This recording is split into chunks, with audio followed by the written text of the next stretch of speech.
Hello guys, welcome to my YouTube channel पे तमाम विद्यार्थियों को स्वागत है। दोस्त, आज मैं आप लोगों को बीच एक काफी महत्वपूर्ण टॉपिक जिनका नाम है मौलिक अधिकार, और यह आज मैं आप लोगों के बीच पढ़ाने के लिए चल रहे हैं। अगर वीडियो अच्छा लगे तो लाइक, चैनल को सब्सक्राइब कीजिएगा। मौलिक अधिकार, फंडामेंटल राइट्स इसको कहते हैं इंग्लिश में। यह अधिकार भारत के प्रत्येक व्यक्ति के लिए लागू होता है।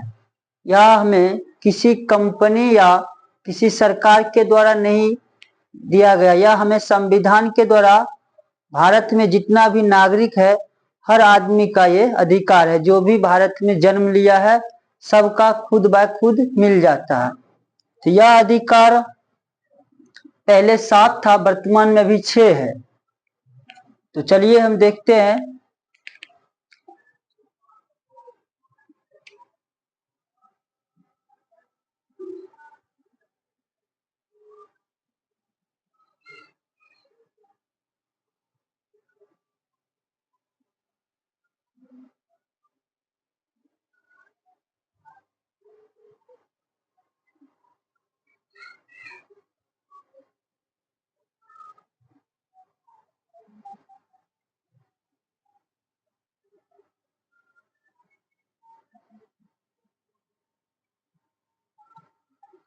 जिसको मौलिक अधिकार का इंग्लिश कहते हैं फंडामेंटल राइट्स।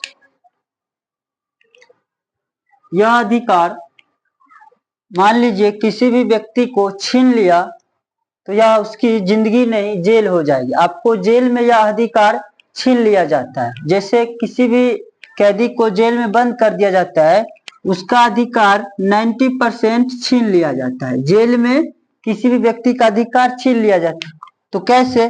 काहे कि जेल में हमें उतना सुविधा नहीं दिया जाता है। जैसे सुविधा के अनुसार हमें घूमने पे प्रतिबंध लगा दिया जाता है, उसी प्रकार हमें वहां पे किसी भी इलेक्ट्रॉनिक डिवाइस, मोबाइल हो चाहे कुछ भी हो, चाहे घड़ी हो, उस सब को जाने का अधिकार नहीं दिया जाता है, पढ़ने का अधिकार नहीं दिया है। उसमें हमें केवल और क्या करते हैं, खाने का, और उसी के अंदर में जो भी एंजॉय मस्ती करेंगे जेल के ही अंदर।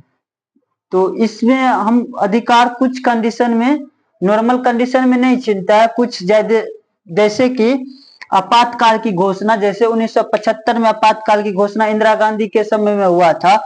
तो जैसे मार्शल लॉ, किसी का तलाक दे दिया, तो उस कंडीशन में ये अधिकार छीन लिया जाता है। तो हम बताएंगे आगे। तो चलिए हम शुरू करते हैं। यह अधिकार देखिए, यह अधिकार पहले 7 था, वर्तमान में 6 है। आपका पूछा जाएगा संपत्ति का अधिकार जो कि भाग क्या है, 7 में। संपत्ति का अधिकार जो कि क्या है, संपत्ति का अधिकार सातवां अधिकार था संपत्ति का अधिकार। तो अभी वर्तमान में कितना है, 6 है। तो संपत्ति का अधिकार को अब हटा के कहां दे आया है, तो 300 के ए में दे आया है संपत्ति का अधिकार का। कब दिया? तो याद रखेंगे, आपको पूछा जाएगा कब दिया है, तो 44वां संविधान संशोधन के द्वारा। 44वां संविधान संशोधन 1978 में क्या कर दिया है, संपत्ति के अधिकार को कानूनी अधिकार बना दिया गया है। क्या कहेंगे? कानूनी अधिकार, जिसे हम विधि अधिकार या कानूनी अधिकार भी कहते हैं। क्या कहते हैं? कानूनी अधिकार कहते हैं। विधि अधिकार या कानूनी अधिकार जो संपत्ति का अधिकार के 300 ए में डाला गया है। तो किस संविधान संशोधन के द्वारा? 44वें संविधान संशोधन 1978 के द्वारा। तो याद रखेंगे। और वर्तमान में कितना है मूल अधिकार? वर्तमान में कितना है? वर्तमान में है अभी 6। वर्तमान में कितना है? 6 अधिकार अभी है। ठीक, तो चलिए हम 6 अधिकार को पहले देख लेते हैं कौन कौन सा है।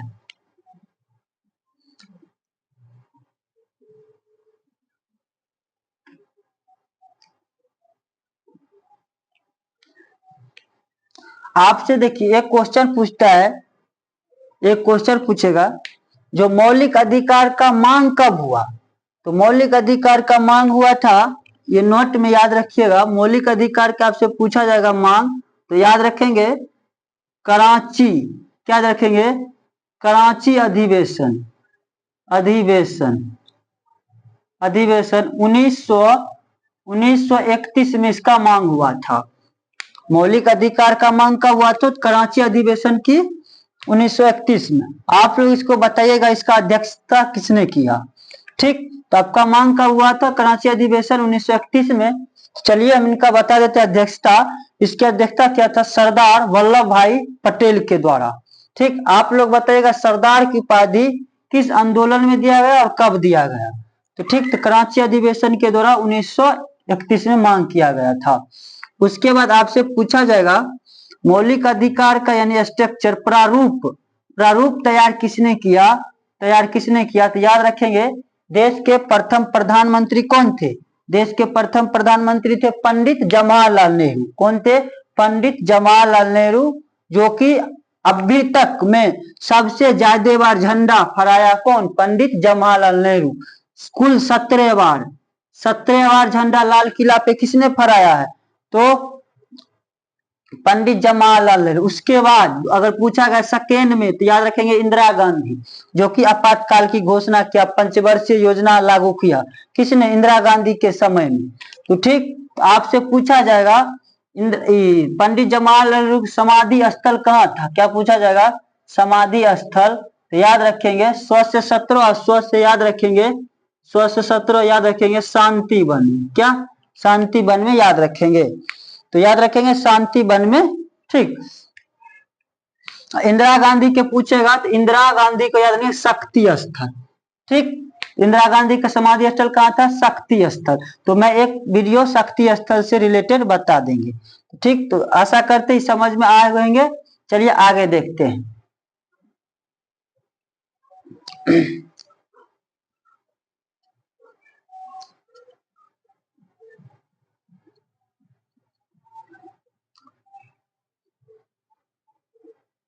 अब देखिए, आपको हम सबसे पहले इसका कुछ महत्वपूर्ण बता देते हैं। मौलिक अधिकार आपको याद रखेंगे अधिकार, अ से अधिकार आ रहा है और अ से क्या आता है? इसी में क्या आता है? अमेरिका। क्या आता है? अमेरिका, अमेरिका यानी क्या? यूएस। क्या? यूएस। तो आपसे पूछा जाएगा मौलिक अधिकार कहाँ से लिया गया है? तो याद रखें यूएस के संविधान से लिया गया है। ठीक, कहाँ से लिया गया? यूएस के संविधान से। मौलिक अधिकार कहाँ से लिया गया? तो यूएस के संविधान से। दूसरा क्वेश्चन पूछा जाएगा इसी में, जो इसका मौलिक अधिकार अमेरिका से लिया गया है और यह भाग किस में है? तो याद रखेंगे भाग, यह भाग कितना में है? 3 में है। भाग कितने में? 3 में। मौलिक अधिकार भाग कितने में? 3 में। और 3 के ए में क्या है? 3 के ए में है शिक्षा का अधिकार है। ठीक, 21वां संविधान संशोधन के द्वारा शिक्षा का अधिकार 3 के ए में है। अगला बता देते हैं। तो अब आपसे पूछा जाएगा अनुच्छेद, आर्टिकल कहां से संबंध है? क्या पूछा जाएगा? आर्टिकल। आर्टिकल कहां से संबंध है? तो याद रखेंगे 12 से 35 के बीच में है। कहां से? 12 से 35 के बीच में है। ठीक, आर्टिकल कहां से? 12 से 35 में। भाग कितना में? 3 में है। और 3 के ए में क्या है? शिक्षा से संबंधित है। क्या नाम है? शिक्षा से संबंधित, संबंधित। ठीक, तो याद रखेंगे शिक्षा से संबंधित आर्टिकल कितना है? 21 के ए में है, शिक्षा का अधिकार। ठीक, और आर्टिकल 12 से 35। हाँ, आपसे एक पूछा जाएगा किस संविधान के भाग को मैग्ना कार्टा कहते हैं? आपसे पूछा जाएगा संविधान के किस भाग को, संविधान के किस भाग को मैग्ना कार्टा कहते हैं? मैग्ना कार्टा कहते हैं। तो याद रखिए संविधान के भाग 3 को मैग्ना कार्टा कहते हैं। संविधान के भाग के 3 को क्या कहते हैं? मैग्ना कार्टा कहते हैं। चलिए आशा करते यह भी टॉपिक समझ में आए होंगे। तो चलिए आगे देखते हैं फिर। एक मिनट,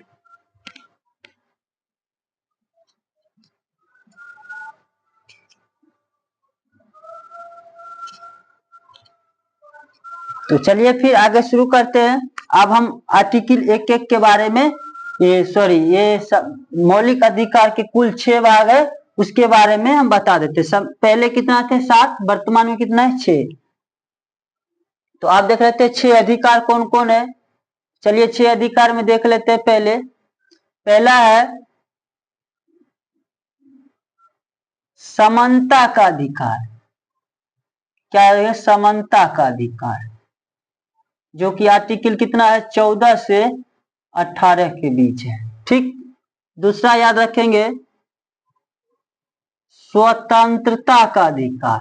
दूसरा क्या रखेंगे? स्वतंत्रता का अधिकार। क्या याद रखेंगे? स्वतंत्रता का अधिकार ये है 19 से 22 के बीच में। स्वतंत्रता का अधिकार कितना में? 19 से 22 के बीच है। तीसरा याद रखेंगे शोषण के विरुद्ध। क्या रखेंगे? विरुद्ध अधिकार। ठीक। ये है 23 से 24 के बीच में। कितना है? 23 से 24 के बीच में है। फोर्थ याद रखेंगे धार्मिक। हम किसी भी धर्म को मान सकते हैं। धर्मनिरपेक्ष यानी भारत देश में रहते हैं, हम किसी भी धर्म को मान सकते हैं, किसी भी धर्म को प्रचार कर सकते हैं, किसी भी धर्म को पूज सकते हैं। ये मेरा अधिकार है। कोई मुझे नहीं कह सकता आप इस धर्म को मानिए, दबाव नहीं, हम किसी भी धर्म को मान सकते हैं। ठीक। धार्मिक स्वतंत्रता का अधिकार। क्या देखेंगे?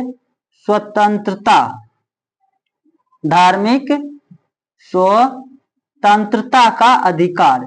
ठीक। धार्मिक स्वतंत्रता का अधिकार यह है 25 से 28 के बीच है। 25 से 28 के बीच है। पांचवा याद रखेंगे शिक्षा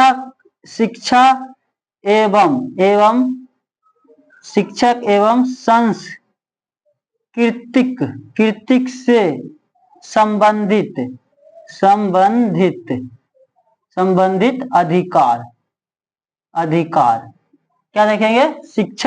शिक्षा एवं संस्कृति से संबंधित अधिकार। इसमें कह सकते हैं, बात कर सकते हैं अल्पसंख्यक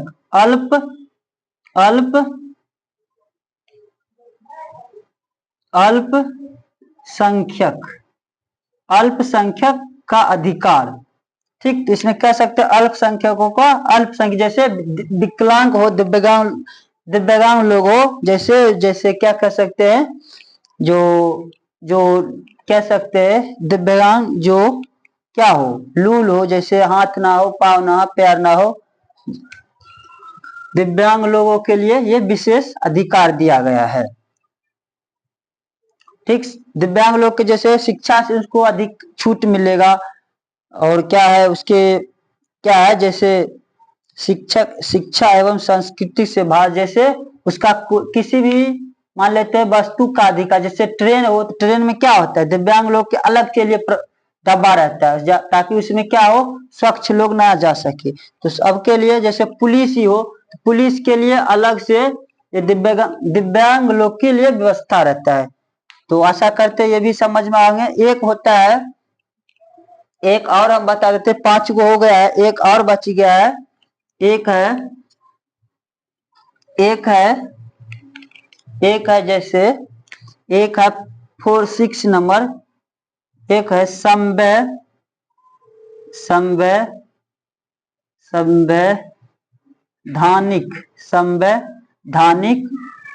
संवैधानिक उपचारों का अधिकार। क्या है? उपचारों का अधिकार, संवैधानिक उपचारों का अधिकार। ठीक। इसी को डॉक्टर भीमराव साहब अंबेडकर ने संविधान को आत्मा कहा है। क्या कहा है? आत्मा कहा है। ठीक। तो संविधान को क्या कहा है? आत्मा कहा है। आर्टिकल किसके? ये याद रखेंगे 31 से 32 को। तो आर्टिकल 32 को संविधान का आत्मा कहा गया है। तो मान लीजिए हमें मूल अधिकार को कोई हनन कर रहा है, तो क्या करेंगे हम? आर्टिकल 32 के प्रयोग करके हाई कोर्ट पटना जा सकते हैं। और एक याद रखेंगे, आर्टिकल 226 के मदद से हम सुप्रीम कोर्ट यानी दिल्ली तक भी जा सकते हैं।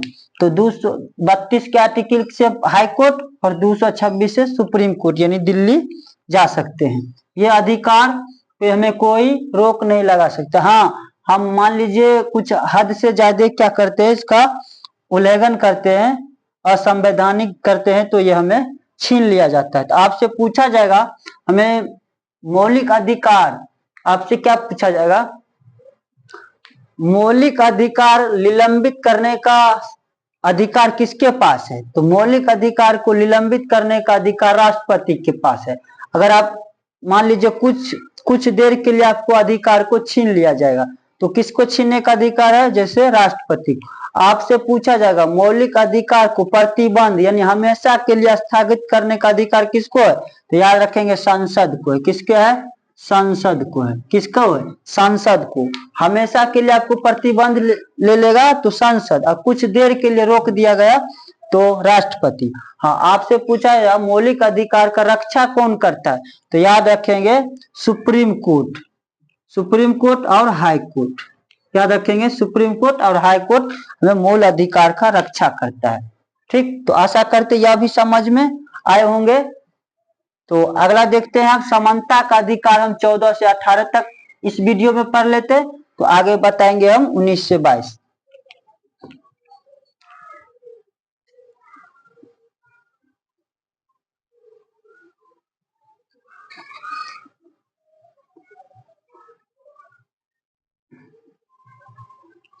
आपसे पूछा जाएगा समानता का अधिकार में, तो समानता का अधिकार में हम देख लेते हैं, एक एक आर्टिकल के बारे में पढ़ लेते हैं। चलिए शुरू करते हैं, ये बहुत इंपॉर्टेंट है। तो आर्टिकल 14 में क्या है? 14 में है, याद रखेंगे 14 में है, जैसे 14 में है विधि या कानून का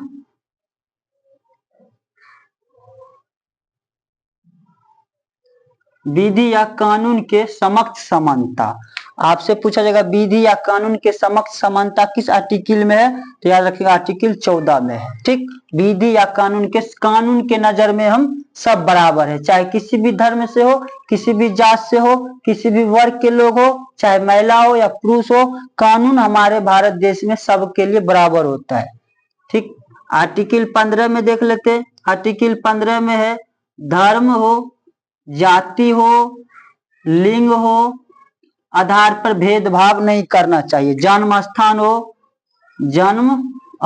हो, ठीक, इसके आधार पर हम भेदभाव नहीं कर सकते। मान लेते हैं हम किसी भी बड़े घर में जन्म लिए तो मेरा भी अधिकार है, मान लीजिए किसी छोटे घर में जन्म लिए तो मेरा भारत देश में अधिकार है, किसी का दबाव नहीं। धर्म, किसी भी धर्म से, जाति हो किसी भी जाति से हो, लिंग महिला हो या पुरुष हो, हमें क्या है, इसके आधार पर भेदभाव कानून, महिला के लिए अलग से है कानून और पुरुष के लिए अलग से कानून नहीं होगा, सबके लिए कानून एक है। ठीक, आर्टिकल 16 में है, आर्टिकल 16 में है पद या लोक नियोजन। आपसे पूछा जाएगा पद या लोक नियोजन का अधिकार किसमें है? आर्टिकल 16 में है। पद या लोक नियोजन किससे संबंधित है? आर्टिकल 16 में है। उसके बाद कहने का मतलब पद मतलब जो हम सरकार के द्वारा जो जितने भी गवर्नमेंट के जो बहाली निकाले जाते हैं, सरकार के जो नौक निकालते हैं बहाली, उसमें सब जाति का बराबर का हिस्सा है, हर आदमी, इसमें आरक्षण का प्रावधान नहीं दिया गया है। हाँ, एससी और एसटी और ओबीसी के लिए अलग से प्रावधान है, वो हम बताएंगे। तो ठीक, इसमें आर्टिकल 16 में पद में सब एक समान होने चाहिए, किसी भी जाति को किसी को आरक्षण नहीं मिलना चाहिए।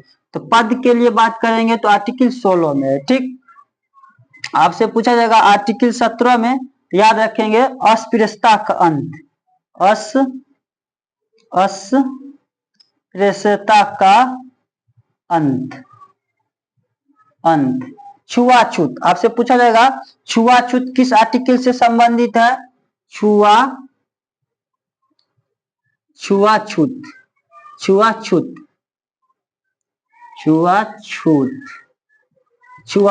ठीक, तो आर्टिकल अस्पृश्यता का अंत किससे है? छुआछूत। ठीक, मतलब ये कह सकते हैं पहले के समाज में एक प्रकार के बीमारी था जो कि अब धीरे धीरे खत्म हो गया। तो ठीक, अस्पृश्यता का अंत, पहले के जो जाति थे छोटे लोग, उसको निकलने का, बाहर के घूमने का या कह सकते हैं चप्पल पहनने का अधिकार नहीं था। ठीक, छुआछूत कह सकते हैं, अभी भी कुछ समाज में है। ठीक, तो आर्टिकल 17 में अस्पृश्यता का अंत। तो आशा करते हैं ये 5 आर्टिकल समझ में आएंगे। एक आर्टिकल बच गया 18, वो भी हम बता देते हैं। ठीक,